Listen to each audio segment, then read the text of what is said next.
وہ خاندان ہے, میں خادم ہوں.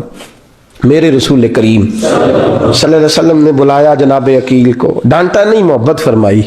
سرکار نے فرمایا عقیل بیٹے بیٹھ جا, میں تجھے سمجھاؤں. پھر حضور نے بات چھیڑی, فرمایا تجھے پتہ ہے میرا ابو بکر کون ہے؟ عرض کی حضور میں, فرمایا نہیں سن, مکے میں سارا مکہ میرا دشمن تھا, یہ میری تنائیوں کا دوست تھا. فرمایا لوگ تلواریں لے کے آتے تھے مجھے مارنے, اور اس کی تلوار اٹھتی تھی, کہتا تھا پہلے میں مروں گا پھر کوئی مصطفیٰ تک جائے. تجھے پتہ ہے یہ کون ہے؟ حضرت ابو بکر صدیق ہاتھ باندھے, حضور میں نوکر ہوں یا رسول اللہ, میں نے کوئی شکایت ہی نہیں کی. فرمایا عقیل یار ادھر بیٹھ بیٹھے, میں تجھے بتاؤں. کہا لوگ مجھے شیب ابی طالب میں قید کر آئے تھے, میری بیٹیاں پتے کھا کے گزارا کرتی تھی. یہ ابو بکر تھا پورے مکے میں جو ظلم سہ سہ کے میرے تک غلہ اور اناج لے کے آتا تھا. فرمایا عقیل ادھر آ, میں تجھے بتاؤں, تیرا خاندان تیرا قبیلہ سوائے مولا علی شیر خدا کے, فرمایا وہ سب لوگ میرے ساتھ پیار کرتے تھے, ہمارے اوپر انہوں نے مکے کی زمین تنگ کر دی. فرمایا میں مکے سے نکلا تھا, ابو بکر کی بیٹی غار ثور میں کھانا پکا کے لاتی تھی, اس کا بچہ بکریوں کا دودھ لے کے آتا تھا. فرمایا یہ جان پہ کھیل کے میری نگرانی کرتا تھا. فرمایا تجھے پتہ ہے جس جگہ تو بیٹھا ہوا ہے نا, یہ مسجد کی زمین بھی ابو بکر صدیق نے خرید کے دی. حضرت سیدنا عقیل یا رسول اللہ غلطی, حضرت ابو بکر کہتے ہیں حضور واللہ و رسول و منو, میرے اوپر اللہ رسول کے احسان ہے. آخری لفظ میرے حبیب نے کہے. حضور نے فرمایا عقیل میرے پاس جس کے بھی پیسے آتے ہیں میں بگانے سمجھ کے خرچ کرتا ہوں. میں کہتا ہوں فلانے کے ہیں, وہ پوچھے گا کہاں لگے, لیکن ابو بکر کے پیسے آتے ہیں تو میں اپنے سمجھ کے خرچ کرتا ہوں. اور میرے رسول کریم صلی اللہ علیہ وسلم نے فرمایا میرے ساتھ جس نے نیکی کی میں نے بدلہ چکا دیا ہے, ابو بکر کا میں نے بدلہ دیا ہی نہیں. قیامت کے دن جب سب جنت میں جانے لگیں گے تو میں اس کا بازو تھام کے اللہ کی بارگاہ میں لے جاؤں, اور میں کہوں گا یا اللہ میرے مولا کلمہ پڑھنے سے لے کر غار تک, غار سے بدر تک, بدر سے احد, حنین, خندق, تبوک اور مزار تک, یا اللہ اس کی بڑی نیکیاں ہیں, اسے تو ہی بدلا عطا فرما. میرے دوستو یہ رنگ حضرت سیدنا صدیق اکبر, بس وہ اقبال نے کہا کہ صدیق کے لیے ہے خدا کا رسول, اور اس سے آگے پیچھے کچھ نہیں. یہ جو ماننے کا انداز ہے نا, یہ دیکھیے نا حضرت ابو بکر صدیق, بڑی دفعہ آپ نے بات سنی ہے لیکن اس بات کی لذت بڑی شاندار ہے. حضرت عمر نے طبیب بلایا ہے ابو بکر کو دکھانے کے لیے ملک شام. پہلے مانتے نہیں تھے, مولا علی کی سفارش ڈالی, پھر دونوں لے کے آئے. سیدنا علی المرتضیٰ بیٹھے, حضرت عمر بیٹھے, کیا مسئلہ ہے تجھے, کیوں اتنا کمزور, اتنا بیمار رہتا ہے, کیا پرابلم ہے, کیا مسئلہ ہے؟ تو حضرت ابو بکر صدیق نے آنکھیں کھولی اور کہنے لگے عمر تو قسم اٹھا کے بتا, تجھے پتا نہیں مجھے کیا مسئلہ ہے؟ تو اٹھا نا قسم, جنہ دے دل بر جانی بچھڑن, کون روے پھر تھوڑا, سب روگاں دائی روگ محمد جس کا نام وچھوڑا. تجھے نہیں پتا تو بول, اگر خبر ہے تو پوچھتا کیوں ہے؟ میرے دوستو کمال دیکھو, مدینے میں آج بھی مصطفیٰ کو سلام کرو تو ساتھ ہی صدیق اکبر لیٹے ہوئے, ساتھ ہی لیٹے ہوئے. مدینے میں ابو بکر صدیق روز رات کو جا کے اس کے گھر کا کام کاج کر کے آتے. کام بتاؤں کیا تھا اس کا, جاگ رہے ہیں آپ لوگ؟ اس زمانے میں نا لوگ باتھ روم گھر میں بنا لیتے تھے, شاید پرانے لوگوں نے دیکھے ہوں, وہ اس کے اندر ہی پیشاب پخانا رہتا تھا. وہ آتے تھے ملازم تو وہ اٹھا کے باہر پھینکا کرتے تھے. وہ بی بی گھر کے اندر پیشاب کرتی, نابینا ہے, وارث کوئی نہیں.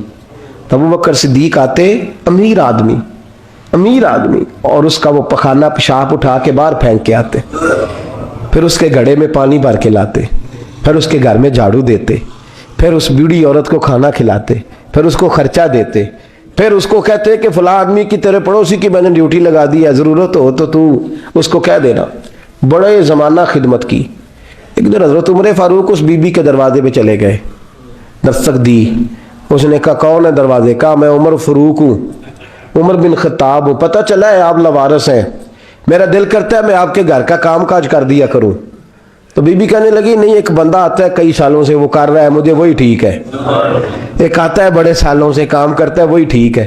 تو حضرت عمر کہنے لگے میں نے بھی کام ہی کرنا ہے, کچھ اس سے کرا لے, کچھ مجھے موقع دے دے نیکی کا. کہنے لگی نہیں وہی ٹھیک ہے. تو فرمانے لگے میرے اندر کیا نقص نظر آیا ہے؟ اماں جی مجھے بھی ٹائم دیں. تو بی بی کہنے لگی نہیں وہی صحیح ہے. حضرت عمر جذباتی آدمی تھے, جلالی آدمی تھے, کہنے لگے میں نے کہا نہیں مجھے بتاؤ میں کیوں نہیں کر سکتا. تو بوڑھی اماں کہنے لگی تجھ میں اور اس میں فرق ہی بڑا ہے. کہا وہ کیوں؟ کہنے لگے اتنے سال ہو گئے اسے آتے ہوئے, اتنے سال, تو پہلے دن آیا ہے اور آتے کہہ رہا ہے میں عمر بن خطاب ہوں, اپنا نام بتا رہا ہے, سالوں ہو گئے میں روز پوچھتی ہوں تیرا نام کیا ہے, وہ بتاتا ہی نہیں. وہ کہتا ہے اماں میں کام صحیح کرتا ہوں تو نام کو چھوڑو, نام بتا کے کیا کرنا ہے. فرمایا یہ تھوڑا فرق ہے, اس نے اتنے سالوں میں نام نہیں بتایا اور تو پہلے دن ہی آگے کہہ رہا عمر بن خطاب ہوں. تو ابا جی کا بھی نام بتا رہا ہے, میں نے نہیں کام کرانا, مجھے وہی صحیح ہے. نام نہیں بتاتا, نوکری پوری کر جاتا ہے. حضرت سیدنا عمر فاروق فرماتے ہیں میں تہجد کے وقت جھاڑیوں میں چھپ کے بیٹھ گیا. کہتے ہیں مسجد نبی سے وہ شخص نکلا, چہرے پہ نقاب, پیروں سے ننگا, اور میں نے اس شخص کو خرامہ خرامہ اس بوڑھی عورت کے گھر کے قریب جاتے دیکھا. تو پیچھے سے جا کے میں نے کہا او مسافر چہرہ تو دکھا. تو کہتے ہیں چہرہ اٹھایا تو ابو بکر صدیق تھے, صدیق اکبر تھے. حضرت عمر فاروق فرماتے ہیں میں نے کہا تو جوتی کو اتار کے آتا ہے؟ تو کہنے لگے جوتی سے جب چلتا ہوں تو پیروں میں آواز پیدا ہوتی ہے, جوتے کی وجہ سے. پڑوسیوں کو تکلیف دینے کا مقصد تو کوئی نہیں نا. اور فرمایا جب جوتوں سے آواز پیدا ہوگی تو گلی محلے والے پوچھیں گے ابو بکر کدھر جا رہا ہے, تو میں نیکی کسی کو بتانا نہیں چاہتا. تو فرمایا ابو بکر کب سے آ رہے ہو؟ فرمایا چھوڑ عمر, بس دعا کر رب میرا آنا قبول فرما لے. تو دعا کر سرکار کی بارگاہ میں حاضری صحیح لگتا ہے, چھوڑ میں کب سے آ رہا ہوں, کس وقت سے آ رہا ہوں, اس مسئلے کو چھوڑ. تو یہ دیکھ پانی پر نسویلیاں رنگا رنگ کڑے, پریا اس دا جانی ہے جس دا توڑ چڑھے. یہ بات آپ نے درجنوں بار سنی ہے, لیکن اس پر غور تو کرو میرے دوستو. کہ حضرت عمر فاروق فرماتے ہیں جن دنوں تبوک کے لیے میرے نبی نے اعلان فرمایا میرے حالات اچھے تھے, ابو بکر کے اچھے نہیں تھے, مالی حالات کمزور تھے, کچھ مسائل تھے, میرے اچھے تھے. میری سرکار نے اعلان فرمایا کہ پیسے دو. فرماتے ہیں چونکہ میرے حالات بھی اچھے تھے تو میں نے کہا اس دفعہ پہلا نمبر میرا ہی ہوگا. فرماتے ہیں آدھا مال گھر کا, یہ بھی بڑی دلیری ہے. کتنا بولیے؟ اتنے تو اسی ابے نو نہیں دس دے ساڑھے کو پیسے کنے نے, کہتے ابا جی مانگنا لین, والد صاحب کو نہیں بتاتے, ہماری جیب بکھری ہوتی ہے, ایسے ہی نانا کوئی مانگی نہ لے. آدھا مال حضرت عمر فاروق فرماتے ہیں آدھا مال میں نے بانٹ کے حضور کی بارگاہ میں, اور ساتھ میرا ارادہ ہے کہ ابو بکر آج میں نہیں تجھے آگے گزرنے دیتا. فرماتے ہیں مال پیش کیا, تھوڑی دیر گزری تو ابو بکر بھی آ گئے. اور منظر کیا ہے؟ کہتے ہیں انہوں نے قمیض پہنی ہوئی ہے بوریے کی, سر پہ ٹوپی کوئی نہیں, پیروں میں جوتا کوئی نہیں, سر میں ٹوپی کوئی نہیں, پیروں میں جوتا کوئی نہیں. کہتے ہیں ابو بکر صدیق آئے, سب کا مال آیا, مصطفیٰ کی بھی اتنی توجہ نہیں تھی, پر جب ابو بکر آئے تو میں نے مصطفیٰ کریم کے انداز بھی بدلے ہوئے دیکھے, اس شخص کے آنے پر بدلے ہوئے دیکھے. فرماتے ہیں میرے رسول پاک کے سامنے ہر چیز ابو بکر نے قدموں میں ڈھیر کر دی, اور ڈھیر کر کے نا چیزیں رکھ کے تو فٹافٹ پچھلی سائیڈ پہ, کسی کو پتہ نہ چل جائے, پچھلی سائیڈ پہ حضور کے. تو حضور نے فرمایا ابو بکر سامنے آنا, گھر کیا چھوڑ کے آیا ہے؟ فرمایا ہر چیز, پیچھے بیٹھ گئے. تو محبوب نے بازو تھام کے آگے کیا, فرمایا کیا چھوڑ کے آیا گھر؟ یہ اس بات پہ بات آپ نے پہلے بھی سنی ہے, لیکن ان لفظوں پہ غور کرو. ابو بکر نے یہ نہیں کہا حضور کچھ بھی نہیں میں سارا کچھ لے, یہ لفظ کہا ہی نہیں. اللہ کرے ہمیں اس عقیدے کو سمجھیں, اس نظریے کو. یہ ترمذی اور مشکات دونوں میں یہ لفظ موجود ہے. یہ نہیں کہا حضور کچھ بھی نہیں سارا کچھ لے آیا ہوں, یہ نہیں فرمایا. حضور نے فرمایا ابو بکر کیا چھوڑ کے آئے ہو گھر؟ توجہ ہے آپ کی؟